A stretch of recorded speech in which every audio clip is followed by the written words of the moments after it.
Maintenant, concernant l'attaque qui a été faite au professeur Cheikh Anta Diop, vous savez que, moi je vais vous dire un certain nombre de choses parce qu'il faut bien comprendre la chose. C'est vraiment petit, c'est vraiment très petit. Moi qui ai eu l'occasion de m'entretenir sur la question avec la direction de l'UNESCO, vous savez que il s'est posé une problématique très simple dans les années 60, c'est que l'Afrique était le seul continent qui n'avait pas de livre d'histoire. Et qu'il était important de pouvoir rédiger ce qu'on appelle l'histoire générale de l'Afrique depuis l'apparition des premiers hominidés jusqu'à la période contemporaine. Est-ce qu'on allait s'enfermer, je dirais, dans une discussion africo-africaine? Ça a été, je dirais, le côté extraordinaire de l'UNESCO, c'est de permettre une réunion de chercheurs internationaux qui allaient pouvoir débattre de la question. Donc ça, jusque-là, c'est OK.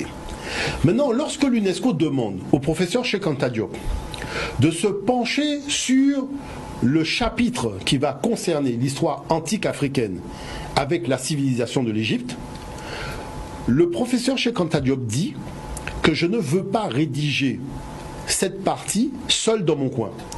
Puisque dès que je vais publier mes écrits, ils vont être attaqués par tout le monde. Et il sera trop tard pour faire un débat d'aéropage de savants. Alors, moi, ce que je propose, c'est que nous allons débattre de cette question dans un cadre ouvert et scientifique, en demandant à tous les pays occidentaux d'envoyer leurs plus grands spécialistes dans ce débat. Et moi, je prévois d'avoir 2 autres spécialistes africains à mes côtés, dont le professeur Théophile Obenga et le 3e qui n'a pas pu venir. Bon. Maintenant, il dit qu'il faut donner 1 an d'avance aux spécialistes pour qu'ils aient le temps de retenir cette date-là dans leur agenda et pouvoir effectuer leur déplacement et faire préparer leur intervention dans le cadre du débat. Donc l'UNESCO organise ce colloque au Caire en 1974. On se retrouve face à 2 camps. Il y a le camp de ceux qui disent que les Égyptiens étaient noirs. C'est le camp du professeur Diop et du professeur Obenga.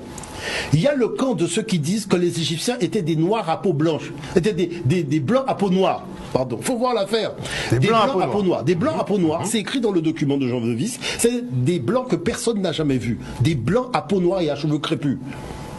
C'est-à-dire c'est des blancs qui existent seulement lorsque quelqu'un a fumé quelque chose ou a bu de l'alcool. Mais dans le monde réel, ces blancs-là n'existent pas. Et vous vous retrouvez, non mais il faut comprendre l'affaire, vous vous retrouvez avec un aéropage de savants qui vient discuter de choses sérieuses avec une thèse qui est absurde. Bon. Mais la chose c'est que la direction de l'UNESCO, qui a organisé les débats et qui a eu l'occasion de s'entretenir en privé avec les chercheurs internationaux, s'est dit que s'il n'y a que 2 spécialistes africains face à un aéropage de savants internationaux, ça va être quand même une raclée pour les spécialistes africains quelque part, parce que ils vont avoir des spécialistes en tout, en égyptologie, en anthropométrie, en fait, vraiment des gens qui vont venir avec leur technicité pour démonter leur thèse. Démonter leur thèse. Mais que dit la direction de l'UNESCO? Dès que le débat a commencé, alors qu'ils pensaient que les Occidentaux avaient des arguments sérieux, c'est-à-dire avaient des éléments probants, c'est-à-dire des fouilles archéologiques, des tests d'ADN, des choses comme ça, qu'est-ce qu'on se rend compte? Ils se rendent compte que, en fait, ils n'ont rien. C'était de l'idéologie. Et lorsque le professeur Diop et le professeur Obenga ont commencé à matraquer, ils ont été complètement déstabilisés. Et moi, je vais vous poser une question. Vous imaginez bien que le colloque du Caire a été enregistré. Où est l'enregistrement des échanges? Vous comprenez bien que le colloque du Caire a été filmé. Où se trouve le film du colloque du Caire? Pourquoi on cache? Pourquoi tout cela est caché? Puisqu'on dit que c'est un imposteur. Montrez les documents. Voilà que ces gens-là ont pris une raclée au colloque du Caire. Il y a eu le colloque de Barcelone auquel le professeur Obenga a participé, où il a mis une raclée. Il y a eu un autre colloque en Afrique à Dakar où ça a été encore une raclée. Et qu'est-ce qui s'est passé? Il s'est passé que lors des colloques internationaux, parce que vous savez, l'attrait de l'Égypte antique, d'une façon générale, auprès des Occidentaux, Hein, on voit avec l'exposition de Toutankhamon, qui est la plus grande expo de tous les temps. Grande exposition. Donc bon. C'est l'Égypte qui fait la une de pratiquement tous les journaux de vulgarisation scientifique. Donc il y a un attrait important. Donc il y a beaucoup de débats. Mais quand on dit c'est normal que les spécialistes africains soient présents parmi les intervenants à tous ces débats, y compris les émissions de télévision sur les chaînes de télévision françaises, parce qu'il y a eu des lettres qui ont été faites. Il existe des lettres de refus de participation des égyptologues africains aux débats qui ont eu lieu sur les chaînes nationales françaises sur la problématique de l'histoire de l'Égypte. Vous voyez ce que je veux dire par là? Donc, à partir de là, vous vous posez la question, mais qui est l'imposteur en fait en réalité? Le professeur Diop, il a dirigé un laboratoire de carbone 14, l'IFON à Dakar, qui est en liaison avec le CEA à l'énergie atomique à Gif-sur-Yvette.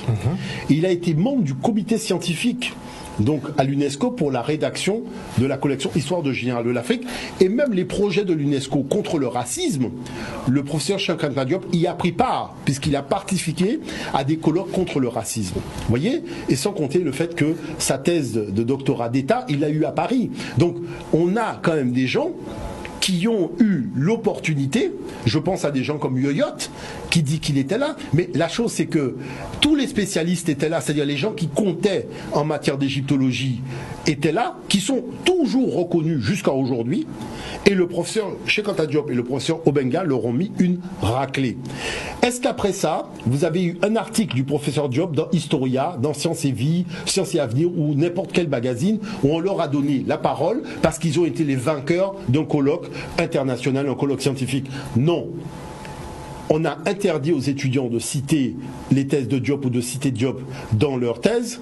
Quand Diop marchait sur un trottoir à Paris, les gens traversaient la rue parce qu'il ne fallait pas être vu à côté de Cheikh Anta Diop. Vous voyez l'affaire? Vous avez vu Aimé Césaire qui a dit oui, c'est le livre qui comptera le plus pour l'avenir de l'Afrique, mais les thèses de Diop n'ont pas été enseignées en Martinique. Alors moi je vais vous poser une question. La question c'est si Césaire était révolutionnaire. Vous voyez l'affaire? Il a été enseigné dans tous les pays africains, même quand il y a eu les indépendances, il a été enseigné. Bon, en tout cas, mais Diop était beaucoup trop controversé pour être n'a pas été intégré au cursus universitaire ni avant les indépendances ni après les indépendances. Donc ces propos étaient trop dangereux peut-être. Et c'est pas un point, c'est un scientifique, c'est-à-dire que il est spécialiste du carbone 14, il vous donne des dates, des datations, des choses précises. Donc il y a quelque chose dans cette affaire-là qui est de l'ordre de la mauvaise foi. Vous voyez ce que je veux dire par là? Qui est de l'ordre de la mauvaise foi. Et aujourd'hui où la jeunesse africaine se pose la question de ses origines historiques et adhère et comprend et est capable de défendre techniquement les thèses de Cheikh Anta Diop, parce qu'à l'époque ils étaient deux, maintenant on est très nombreux. Vous voyez ce que je veux dire par là?